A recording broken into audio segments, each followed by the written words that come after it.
What's going on, Raider Nation? It's Raider Gunn. Raider Scream. And here we are for the post-game review versus the Packers and the pre-game review against the Houston Texans. Now, this team looks a little bit different. We got a little bit of news. As a matter of fact, we traded some players this week, and we traded them to the damn team that we getting ready to face this week. Mm-hmm. Yep. So why don't we just go ahead and get this episode started?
So here we are, man. I guess this game got a little bit out of hand.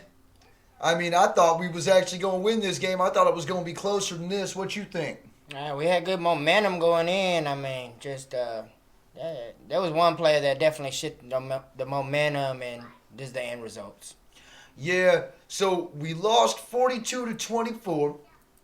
I mean, in all actuality, this game was a lot closer than what the score says. It was basically 1 to 2 plays, and our defense, man, our defense is what killed us. So here's the offensive stats. We had Derek Carr passing for, man, I think it was, let's see, before he got yanked. No. And that's for sure, because he got yanked. He actually got his ass yanked from this game. He went 22 of 28 for 293 yards, 2 touchdowns, 1 interception. Mike Glennon came in the fourth quarter, went 2 for 3 for 36 yards and a touchdown as well. It's good to see a little bit of livelihood as a backup quarterback. I mean, the game was kind of out of reach by that time. That one turnover was huge, and there's a little bit more we can elaborate on Derek Carr. I mean, I'm sure y'all seen the game, but I mean, just to relive it and to go on with the post game, Oh, we definitely going to be reliving it, because there's going to be some things that we bring up that even happened last year that looked a lot of the same of what the hell happened last game. Yeah. Now, we got Josh Jacobs, man. Josh Jacobs, man, this guy just needs to go ahead and be our workhorse and carry us. The dude had 21 carries and again eclipsed the century mark with 124 yards. His average is 5.9 yards a carry. DeAndre Washington, 6 carries for 29 yards, 4.8 yards a carry. Our running game is looking pretty stout. It is. I mean, I think we could have got a touchdown out of that crew. That would have, probably enhanced it. But then again, I mean, we could have had a rushing touchdown by one of them quarterbacks, too, we're going to talk about. And, and this is also on a line that was almost, I mean, we were missing Trent Brown. You know what I mean? We had Colton Miller and Parker and Sharp coming in there. And, and Sharp was, man, I mean, he did as good as he could. But I'll be honest with you, the dude had all kinds of holding penalties. But, I mean, can we really blame that on him, or can we blame that on the refs? I don't know. I think the dude just needs a little bit more playing time. Receiving. Because I'm not even going to talk about Derek Carr's 2 carries for no yards. Receiving, Darren Waller had 7 receptions for 126 yards and 2 touchdowns. That's why we going to give this dude $9 million a year. I mean, the dude is a beast, bruh. Yeah, he's definitely putting in the work that, we need. I mean, kind of sad to say we haven't had that wide receiver one, for years, actually, because, previous tight ends have always held us down as being the number one in receiving yardage for the Raiders. Got to get a more productive wide receiver in there. Well, and it looks like that we're actually doing that, man, because we done made some trades and whatnot. We're going to have some new faces coming on this team next week, although we don't know if they're going to be healthy scratches or not. You know what I mean? Speaking of what, Zay Jones? Yeah, well, Zay Jones, he's actually going to be playing this game. Yeah. But from what I've heard, we're going to get that dude from the Jets. Oh, yeah. Well, I mean, there's been some good people out there. Emmanuel Sanders went to San Francisco. We could have scooped him up from Denver. That would have definitely helped. And if, what's his name, Robbie Anderson? Yeah. Yeah, if he come on over, I mean, he's definitely a deep threat. Yeah, and I don't know if that's actually been confirmed or not, but if we do get that guy, man, he's been putting up really good numbers. So, I mean, all he needs is a decent quarterback to throw him the ball, and I think our quarterback is a little bit better than the Jets' quarterback. You know what I mean? Yeah, I would have to agree strongly on that one. Yeah, because I don't think Darnold's got what Carr's got, you know what I'm saying?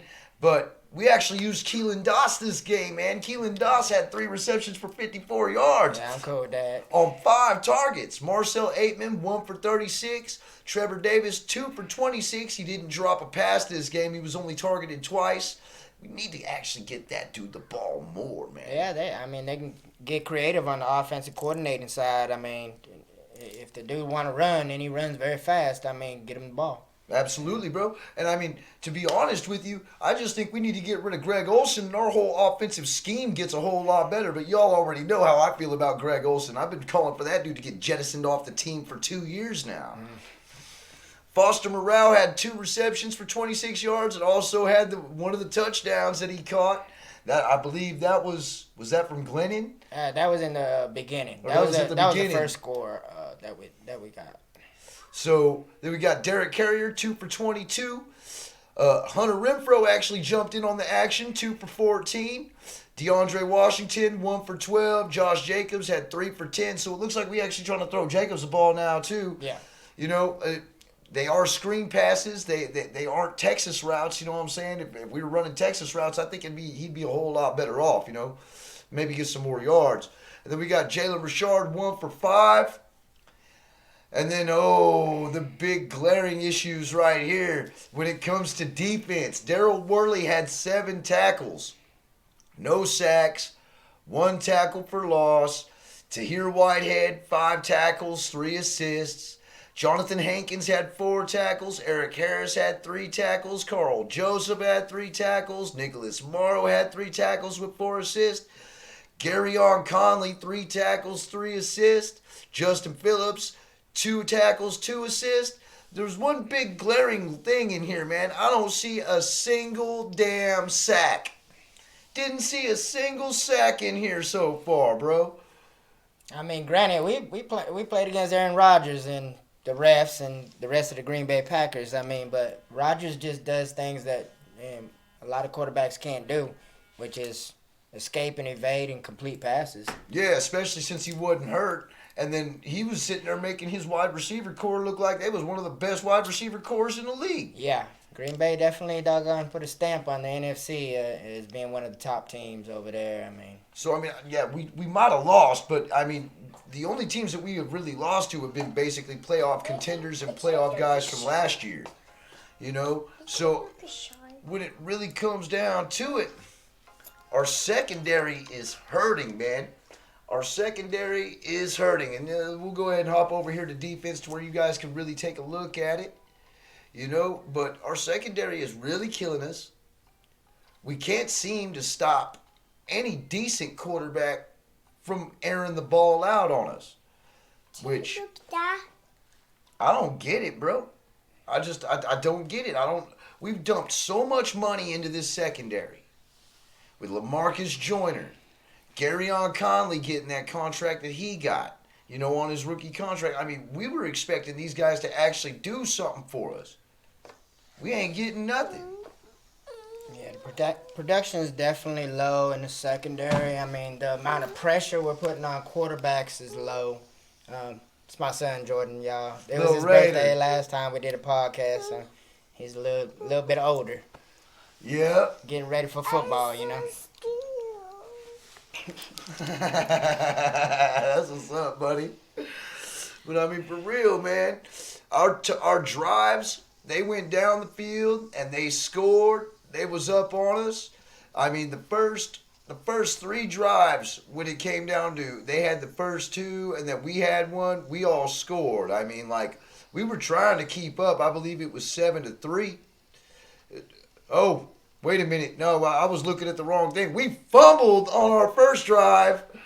So, man, that was a 5-play drive for 74 yards, and we held the ball for 1:38.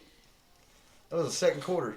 Yeah, you got 79. You can look at it. We started at our own 25 and went 74 yards. We was at the 90.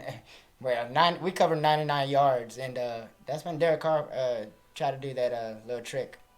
Yeah. He ain't learned from that yet. I guess he hadn't learned from that yet because this is the second time we've seen it in 2 years. Yeah. For real. There we go. Yeah. It's circled right there. Derek Carr with his miraculous fumble.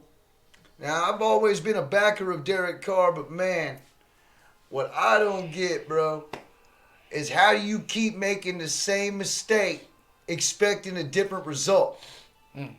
Sounds like somebody I done heard say that before. I think it was Who's Albert that? Einstein. Yes, Wait, sir. Pretty wait. wise dude, you know. Who's that? Okay. So when it comes down to it, you know, he's a good quarterback. His numbers look like he should be in the top 10, but it's really all about the decision making of this quarterback. It's almost like he forgets which sport he's playing. Does he think he's Michael Jordan every time he goes jumping across to go and score a touchdown with one hand, holding the ball? You could do that with 2 hands, man. You know what I mean? I don't get it. Yeah, even if we didn't get in the end zone, it shifted the momentum of the game right there immediately. I mean, the Raiders started crashing, and there went Green Bay, just meticulously handling the time of possession and everything. Just shifted. So we did trade Garyon Conley after his lackluster performance this game. I was wondering when this was actually going to finally happen. He was another one of Reggie's guys that I honestly believe that they really trying to get all of Reggie's guys off this team to where Gruden could go ahead and put his stamp on this. Yeah, I'm pretty sure that's how it's going. I mean, Gruden's still in there for another 8 seasons after this one. So, I mean, Conley's a great player. Did he show it in the silver and black? There's like spots of him, spots of highlights. I mean, really, when it came down to it, he's replaceable. Absolutely. And I think that we're going to go ahead and replace him with more than likely Mullins. Correct. I think Mullins is going to come in. So we're going to get to see what Mullins has got. Yeah, the rookie out of Clemson, I mean, now that puts, 2? For sure 2. I mean, you got Farrell and you got Mullen. Well, then Renfro, which Renfro, he'll improve. He's a slot player, and Clemson's building in the nation. Absolutely, man. I hope that as long as it's not Riley, as long as we don't put Riley in the damn game, I don't care, because Riley sucks. I don't mean to hate on the guy, but he's just not very good, and he likes to blow coverages left and right, man. So as long as we ain't got Riley coming into the game, we should be all right. Now, hopefully, we don't have any more issues with our secondary. But I know that there's growing pains that we're going to have to go through. You know what I mean? Derek Carr's got to make better decisions. He can't be making turnovers. He can't be throwing interceptions. He definitely can't be fumbling the ball. And we're going up against a very high-powered Houston Texans team. Now, they're coming off a loss from last week, a loss that I will say was an actual fluke because I don't think they should have lost to them. You know what I mean? I believe they lost to the Colts, right? Who was that? Green Bay? Houston. Houston. Yeah. They lost to Indianapolis, so they're gonna come back with some fire. I mean, it ain't no easy win, but is it a winnable game? Every game is. So, you be optimistic on every game. I mean, we're gonna see it live, so we're definitely gonna have a whole lot to discuss with y'all, share with y'all, and get some feedback from y'all. Definitely. Yeah, because we go into the game, baby. That's we, right. we right there. Yeah. Because we right here in Central Texas, there ain't no way we're missing this game, man. Yeah. So, you know, as a matter of fact, I went ahead and because I'm not able to leave the state due to some personal issues, my brother Dylan is going to be taking over my tickets in Oakland, and he went ahead and sent me some money to buy this ticket from Scream to go to the Houston game. That's right. So, I mean, that's what the nation does, baby. We be helping each other out. Yeah. Knowing that trials and tribulations are all upon us, we going to make it work either way, and there was no way I was going to miss a game this season. That's right. So we going to go down to Houston. We going to go hang out with y'all at the tailgate, and then we going to go ahead and take our seats in the nosebleeds. Yeah, we're up there. Last minute ticket buying, ticket purchasing. So, I mean, watching the game live, it really ain't never been my thing personally. I mean, but rather than pay an outrageous amount of money for a tailgate pass, we might as well pay couple more dollars and go into the game. Right. And you know what's crazy about it is I had one of my coworkers from this new job I started tell me that I could watch this L from the TV. Yeah. Okay. Hey, yeah. Well, you know what? I don't think we're going to take an L this week. As a matter of fact, I think there's going to be a lot of fire in this team. I don't think Derek Carr is going to go out there and make all the dumb decisions that he made last week. This week, playing inside Reliant Stadium. Let's hope he don't anyway. And hopefully we can go ahead and get Josh Jacobs to eclipse the century mark again. And defense needs to step up, man. Watson ain't no joke. We need to make sure that our secondary is on point and our linebackers are blitzing that quarterback, man, making him uncomfortable. Defensive line, Mo Hurst. I have not talked about you all season long, man, but I'm going to give you a clap, bro, because you know what? Mo Hurst is the shit. I hope we keep that guy for real. So anyway, this was your post-game for the Packers and your pre-game for Houston. Sorry we couldn't get it out any sooner, but at least we got it out before Sunday, right? That's right. So like we always do and like we always say, baby, it's Raider Nation for life. We out of here, man.